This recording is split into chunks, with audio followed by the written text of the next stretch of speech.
दोस्तों, कैसे हैं आप सब। आज की हमारी कहानी है सास की जिद। कचहरी के बाहर चाय की टपरी पर बैठा अविनाश अपनी बारी का इंतजार कर रहा था। आज जहां तक उसे उम्मीद थी उसका और उसकी पत्नी तनु का तलाक हो जाएगा। तलाक वो अपनी मर्जी से ले रहा था, पर फिर भी पता नहीं क्यों वो खुश नहीं था। तभी तनु अपने माता पिता के साथ आती हुई दिखी। आज पता नहीं क्यों उसकी नज़र अपने आप ही तनु पर टिक गई। आज तनु ने शिफॉन की चटक गुलाबी रंग वाली साड़ी पहन रखी थी, वही साड़ी जो अविनाश बेंगलुरु से उसके लिए लाया था और जिसके पीछे घर में अच्छा खासा बवाल हुआ था और जिसके पीछे अम्मा ने कसम खा ली कि वो तनु को इस घर में देखना ही नहीं चाहती। अब या तो तनु ही रहेगी या फिर अम्मा। अविनाश अम्मा का विरोध नहीं कर पाया और नौबत तलाक तक आ पहुंची।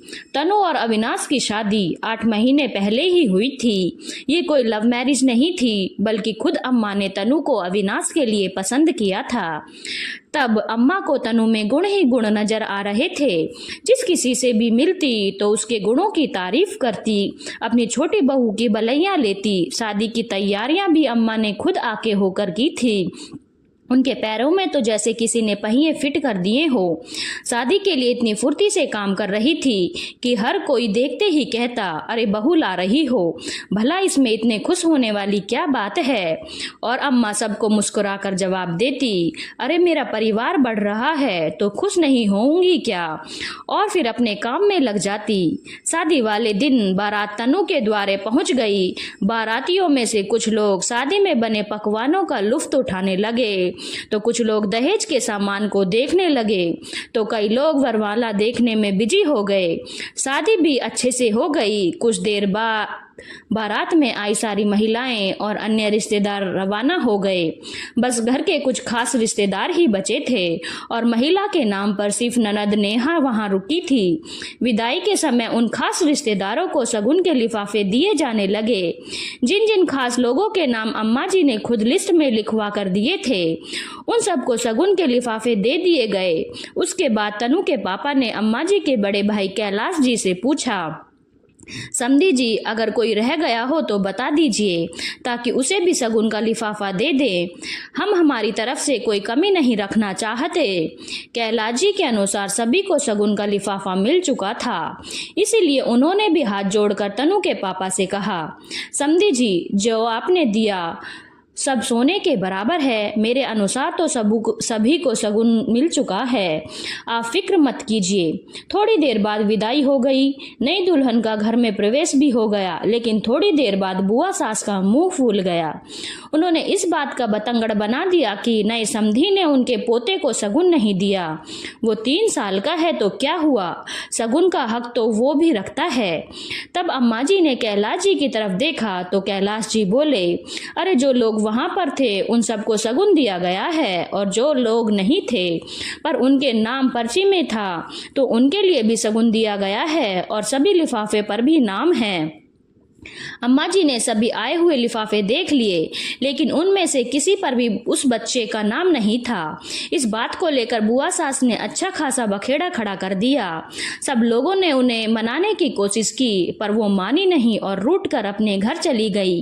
इस बात के लिए अम्मा ने तनु को बहुत सुनाया, तेरे पापा की एक गलती के कारण देख यहाँ रिश्ते टूटने की कगार पर आ गए। अरे लिस्ट दी थी, फिर इतनी बड़ी गलती कैसे हो गई। ऐसे कैसे कदम है, तेरे आते ही रिश्ते के टुकड़े कर दिए। भला आज के जमाने की तनु ये सब बातें क्यों सुनती। सीधे सीधे सारी गलती के लिए उसके पापा और उसे जिम्मेदार ठहराया जा रहा था, तो उसने उसी समय अपने पापा से उस लिस्ट की फोटो व्हाट्सएप पर मांग ली और अम्मा जी को दिखाते हुए बोली, आप खुद चेक कर लीजिए अम्मा जी, उसमें उस बच्चे का नाम है ही नहीं। तो भला मेरे पापा की क्या गलती। और विदाई के समय हमने तो आगे होकर पूछा भी था, पर मामा जी ने कहा कि सब लोगों को शगुन दे दिया गया है। तनु ने ये बात बड़े ही आराम से और शांति पूर्वक कही थी, लेकिन अम्मा जी ने इस बात को दिल पर ले लिया। भला उनकी बहू इतने लोगों के सामने उनकी बात काट रही थी, वो इस बात को बर्दाश्त नहीं कर पाई और उनका दिल तनु के लिए नफरत से भर उठा। गलती उनकी तरफ से हुई थी, लेकिन तिल का ताड़ अब बन चुका था। जब तनु के पापा को ये सारी बात पता चली तो उन्होंने शगुन का लिफाफा उस बच्चे के लिए भी भेज दिया।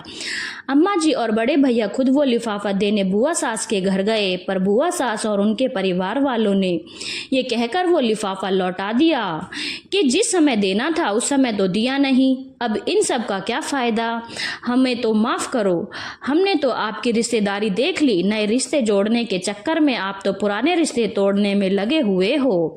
उस रिश्ते में गांठ पड़ चुकी थी और इन सब के लिए अम्मा जी तनु को ही जिम्मेदार ठहरा रही थी, जबकि तनु की कहीं से कहीं तक गलती भी नहीं थी। जब इंसान किसी के लिए अपने दिल में नफरत बैठा लेता है तो उसकी अच्छी बात भी बुरी लगती है, उसकी अच्छाइयों में भी हमेशा कमियां ही नजर आती हैं। ऐसा ही कुछ अम्मा जी के साथ हो रहा था। अब तो तनु कोई भी काम करती तो अम्मा को उसमें कमियां ही कमियां नजर आती। तनु कोई भी जवाब दे तो अम्मा जी उसका उल्टा मतलब ही निकालती। घर का माहौल बड़ा बोझिल सा होने लगा था। घर में कोई भी अम्मा जी को समझाने की कोशिश करता तो अम्मा उसी से लड़ने को तैयार हो जाती। धीरे धीरे सबने बोलना ही छोड़ दिया, पर इसका सबसे ज्यादा असर हो रहा था अविनाश और तनु के रिश्ते पर। अम्मा जी तनु की हर छोटी छोटी बात को तिल का ताड़ बनाकर अविनाश के सामने पेश करती। इस कारण 1 महीने की शादी में ही दोनों में भी आए दिन अब बहस होने लगी थी। उस दिन बात कुछ भी नहीं थी। अविनाश 2 दिन के लिए बेंगलुरु गया था। वहां से आते समय वो सब के लिए कुछ ना कुछ खरीद कर लाया था।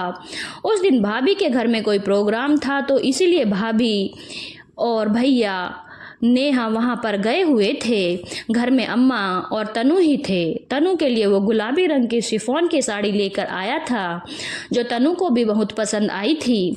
अविनाश का फोन आ गया तो फोन पर बात करता हुआ वो बाहर आ गया। उस समय तनु अंदर कमरे में आईने के सामने खड़ी होकर उस साड़ी को लगाकर देख रही थी। ये देखकर अम्मा ने तंज कसा, हाँ भाई पहन लो नई साड़ी, बाप की तो शगुन देने की औकात नहीं है। यहाँ मेरे बेटे के पैसे खर्च कराए जा रहे हैं, आखिर फकीरों के घर पर क्या देखा होगा। ये बात तनु को बहुत बुरी लगी और उसने पलटकर कहा, अम्मा जी आखिर आप कब तक मेरे पापा और मेरे पीछे पड़ी रहोगी। गलती आप लोगों की थी, पर जब देखा आप मुझे सुनाती रहती हैं।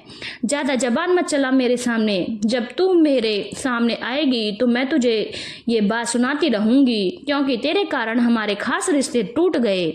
अम्मा जी अभी भी चुप नहीं हो रही थी तो तनु ने जोर से कहा, मेरे कारण कोई रिश्ता नहीं टूटा, आपका ये सब तो आपकी हरकतों के कारण टूटा है। आपको खुद रिश्ते बनाकर रखने नहीं आते, तभी तो आप अपने बेटे बहू के पीछे पड़ गई हो। बस कर, ज्यादा जबान चला रही है, अम्मा ने इतनी जोर से कहा कि बाहर से अविनाश दौड़ा दौड़ा अंदर आया और बोला, क्या हुआ अम्मा, इतनी जोर से क्यों चिल्ला रही हो। अरे पूछ तेरी पत्नी से, ये मुझ पर तेरे घर तोड़ने का इल्जाम लगा रही है। अब या तो इस घर में ये रहेगी या फिर मैं, अम्मा जी ने रोते हुए कहा। अम्मा की बात सुनकर अविनाश हक्का बक्का रह गया।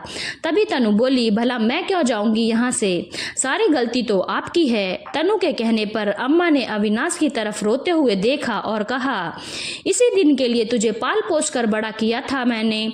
अरे जिस दिन तेरे पिता खत्म हुए थे उस दिन मैंने हिम्मत नहीं हारी, बल्कि तुम लोगों के लिए फिर से खड़ी हो गई। इसका नतीजा ये है कि आज मुझे ये दिन देखना पड़ रहा है। आखिर अविनाश ने तनु को ही डांट दिया, अगर तुम्हें अम्मा के साथ रहने में दिक्कत है तो निकल जाओ यहाँ से, कब तक मैं ये सब बर्दाश्त करता रहूंगा। तनु को अविनाश से इस जवाब की उम्मीद नहीं थी। वो भी गुस्से में अपना सामान पैक कर वहां से निकल गई। अब हर कोई तो अच्छी समझाइश देने वाला नहीं होता। रिश्तेदारों को भी मौका मिल गया बात बनाने का।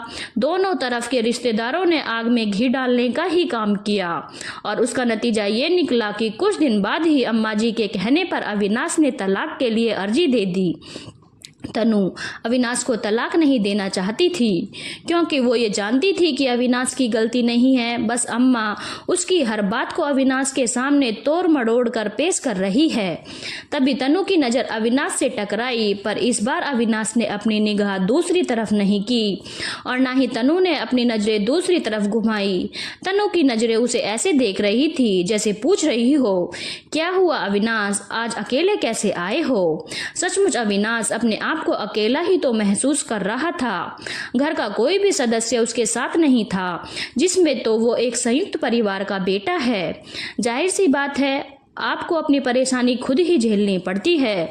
परिवार भी कुछ दिन ही साथ देता है। शुरू में तो सबने अविनाश का पूरा ध्यान रखा, लेकिन जैसे जैसे वक्त निकला सब अपने अपने कामों में बिजी हो गए। अभी पिछले महीने बड़े भैया भाभी को बेटा हुआ है, तब से किसी का भी ध्यान अविनाश की तरफ नहीं है। वो कब खाना खा रहा है, कब आ रहा है, कब जा रहा है, उसके कपड़े धुले हैं या नहीं, किसी को कोई लेना देना नहीं। घर में सब लोग खुश हैं अविनाश को छोड़कर। और आज जहां फैसले के दिन भी कोई उसके साथ नहीं आया। भाभी घर के काम करने में बिजी है, अम्मा अपने पोते को खिलाने में बिजी है, नेहा का तो वैसे भी कॉलेज होता है, भैया का अपना ऑफिस होता है, तो भला किसी के पास अविनाश के लिए फुर्सत कहाँ। अब उसे समझ में आ रहा था जो एक साथ दे सकती है वो और कोई नहीं, उसकी पत्नी। खैर, जब अंदर से बुलावा आया तो अविनाश और तनु दोनों अंदर गए। तलाक के पेपर पर दोनों को साइन करने के लिए कहा गया, लेकिन अविनाश के हाथ साइन करते समय कांपने लगे। ये देखकर तनु ने पूछा, क्या हुआ अविनाश, तुम्हारी तबीयत तो ठीक है? अविनाश ने तनु की तरफ देखा और फिर हिम्मत करके कहा, क्या हमारा तलाक लेना जरूरी है? तनु एकटक उसे देखती रह गई, फिर बोली, तलाक मैंने नहीं तुमने मांगा था। अगर तलाक नहीं लेंगे तो फिर अम्मा, तुम अम्मा की बात छोड़ो, उनके पास उनके बेटे बहू सब परिवार है, पर मैं तो अकेला हूँ। इस बार मैं वो गलतियाँ नहीं दोहराऊंगा जो मैंने उस समय की थी। इसीलिए मैं एक बार फिर से पूछ रहा हूँ, क्या हमारा तलाक लेना जरूरी है? हम एक नई शुरुआत नहीं कर सकते? मुझे तलाक नहीं चाहिए, पर क्या तुम अपनी अम्मा का सामना कर पाओगे? तनु का जवाब सुनकर अविनाश एक पल के लिए बिल्कुल चुप हो गया। फिर उसने तलाक के पेपर की तरफ देखा और उन्हें उठाकर फाड़ दिया। वहां खड़े तनु के माता पिता की आंखों में भी आंसू आ गए।